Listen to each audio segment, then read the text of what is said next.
We're joined on the news track by one of corporate India's most respected voices, President of the Confederation of Indian Industry, Managing Director and Chief Executive of the Kotak Mahindra Bank, Mr. Uday Kotak. Mr. Kotak, welcome. Happy Diwali.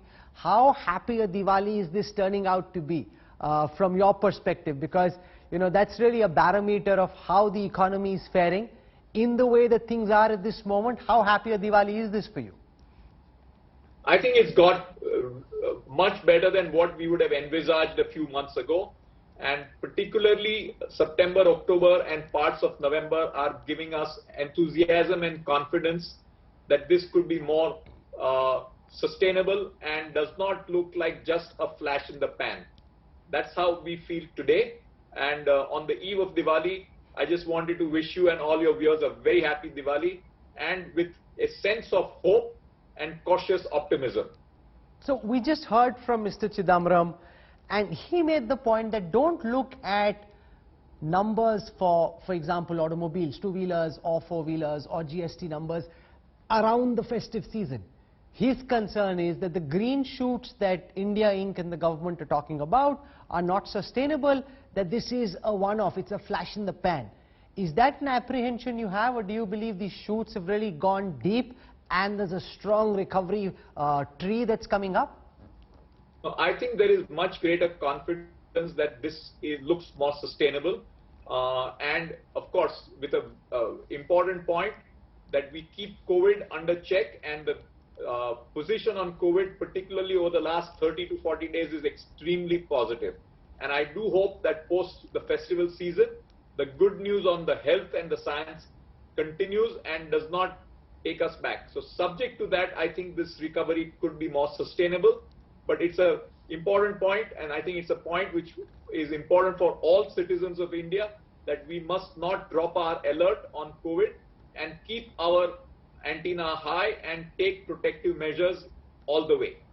The other concern the opposition has is about capital expenditure, that long-term recovery can happen only if the government goes out and spends in the creation of infrastructure.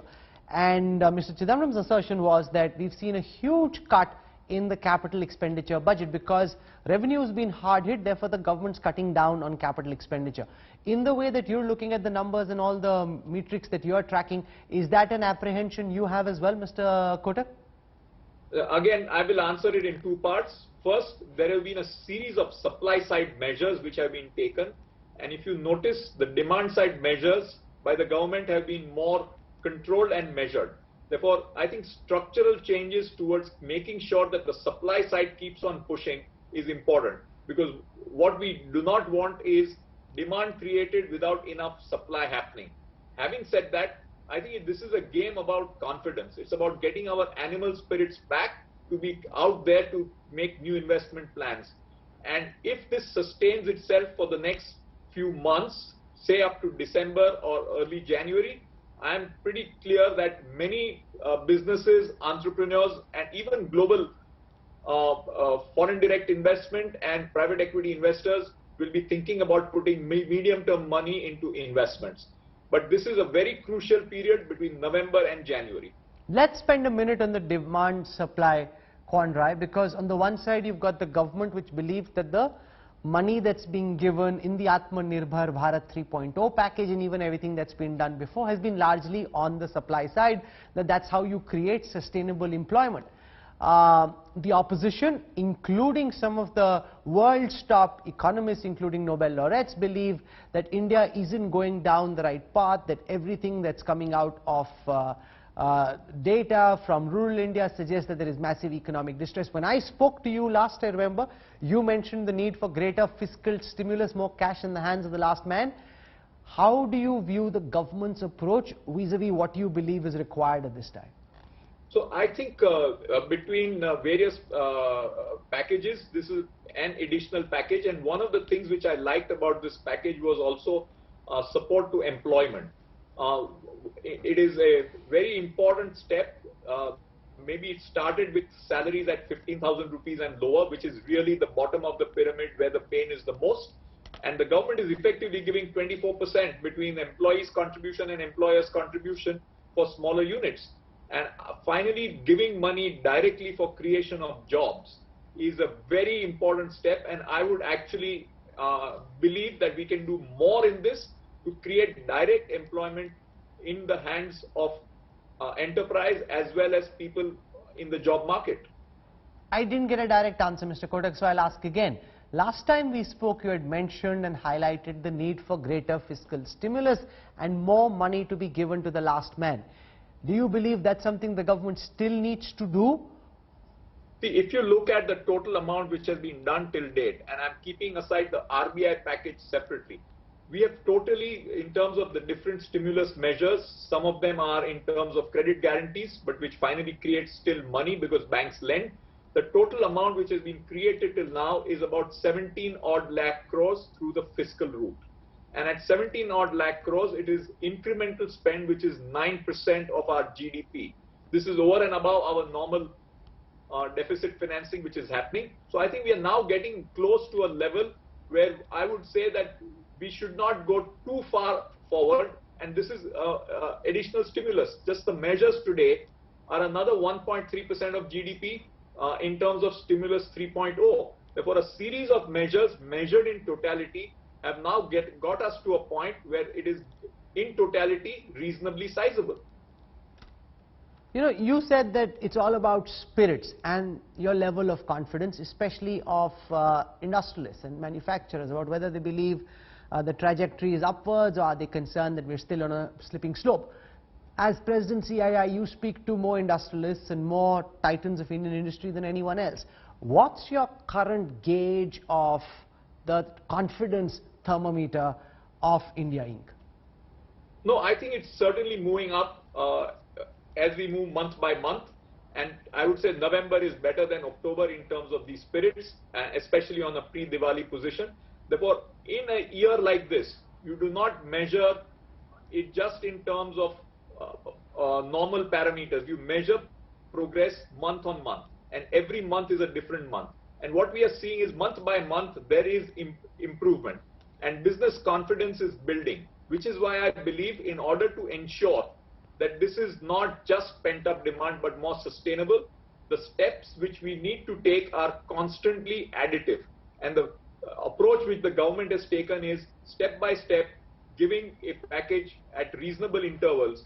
If we can hold this confidence and this gradient upwards between now and January, I think that will be a very big boost for sustainability. No, but how do you deal with the fact that you're forming an opinion based on what we've seen in the key festive months, when there's huge pent-up demand because of the lockdown, because of COVID, people staying in, working from home. So you've got a huge pent-up demand, some of which is coming out. How do we establish at this point, without having to wait till January, whether the growth is deep enough to sustain, Mr. Kotak? Rahul, remember one thing. Statistics are always challenging in these turbulent times. But go back to April and May and start tracking data from June, July, August, September, October, November. In India, festivals come and festivals go. So over this period of 5 or 6 months, every month's data has got better than the previous month. So there is a trend there. Now we may say that is some amount of pent-up demand, which we will find out as we get into December. And therefore, the government's package announced today is not something which is going to be giving results in terms of cash in the Diwali season. The government's plan is to ensure that this enables sustainability of demand beyond the festival season. And therefore, I would strongly believe that the combined fiscal plus monetary stimulus, and it is here that I commend RBI and RBI's Monetary Policy Committee, which in the October month said we are keeping interest rates low, not just for now, but we are giving guidance well into 21-22 that interest rates will remain low through this period, and we will be accommodative in our policy. Therefore, it has given comfort that there is both on the ground army moving and there is air cover in terms of lower interest rates for people to be taking calls on consumption as well. And I can see it in our own case in the, say for example, in the home loan market. People are going out and buying homes. Suddenly home has become the center of universe for every human being, and people are going ahead spending. Home loan rates are at a record level below 7%. I cannot think about any other time when rates have been so low. If you combine low interest rates and a steady progressive move towards adding fiscal stimulus in step-by-step packages, including Atmanirbhar 3, the combined impact of monetary and fisc working together brings us a very good chance of this getting more sustainable over the next few months. There's a huge concern in several quarters about the possibility of bad debt piling up with all these credit guarantees that we are just kicking the can down the road, and at some point in time in the future we could be staring at an even greater debt crisis than we had when we were hit by this pandemic. You know, Rahul, this is the point I would like to address head on. COVID is an event once in 100 years.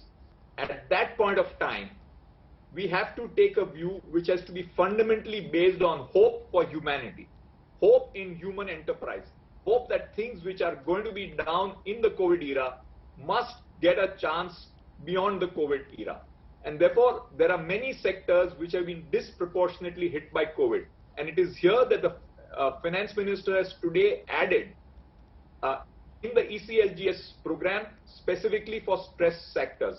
We must give chance for people to survive, because once we hopefully get past the COVID syndrome, these sectors will likely come back. But if we say we want to kill those sectors at this point of time, I do not think that is the right approach. And if you just look at a few days ago when the Pfizer vaccine news was announced, you saw markets and airline stocks go up 30% in a day. Therefore, 6 months from now, if we have a vaccine and things go better, we would regret for having killed many companies and sectors because we did not give them a chance.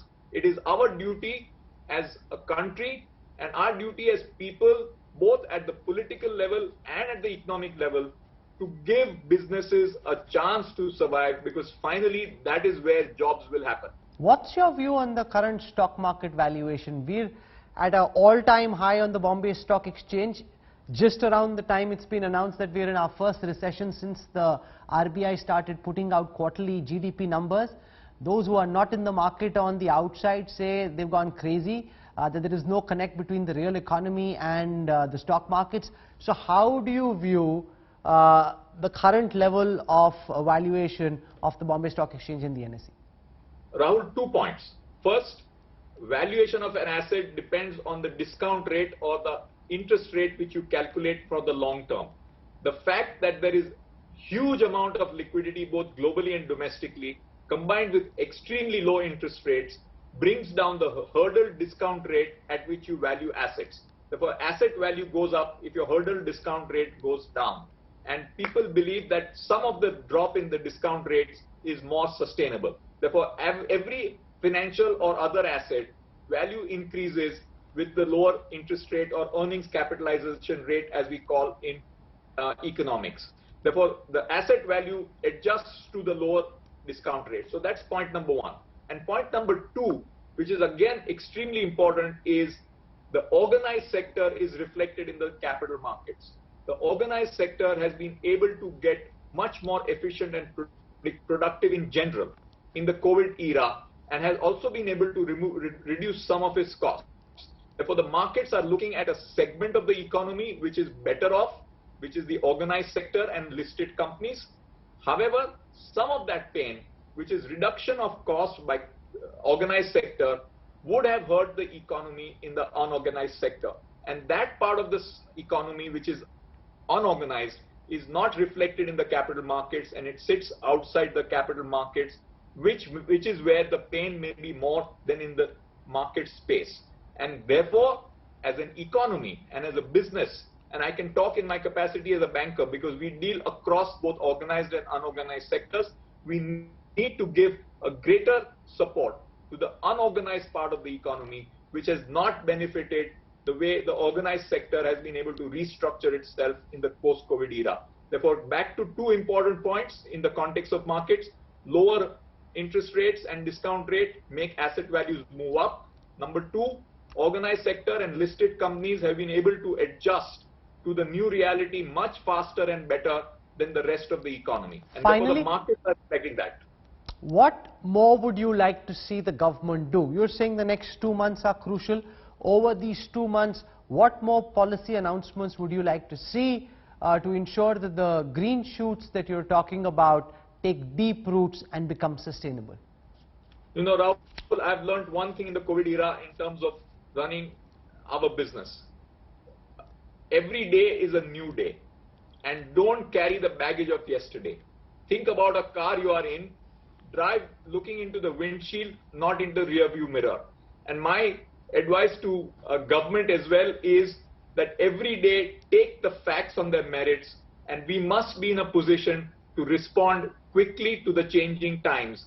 And if we show that alacrity, and I think government has demonstrated enough signals that it is committed to reform and to make sure that India takes advantage of this opportunity, I think we will be in a much better position. Don't go with fixated ideas.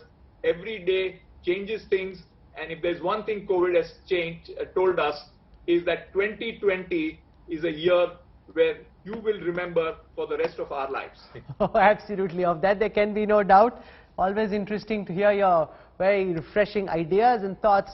Mr. Uday Kotak, thank you so much for your time. We wish you a very, very happy Diwali. And the happier the Diwali, the faster the bounce back and the stronger the revival. So thank you for your time. Thank you, Rahul, and wish you all a happy Diwali and New Year. Thank you, and goodbye. Goodbye.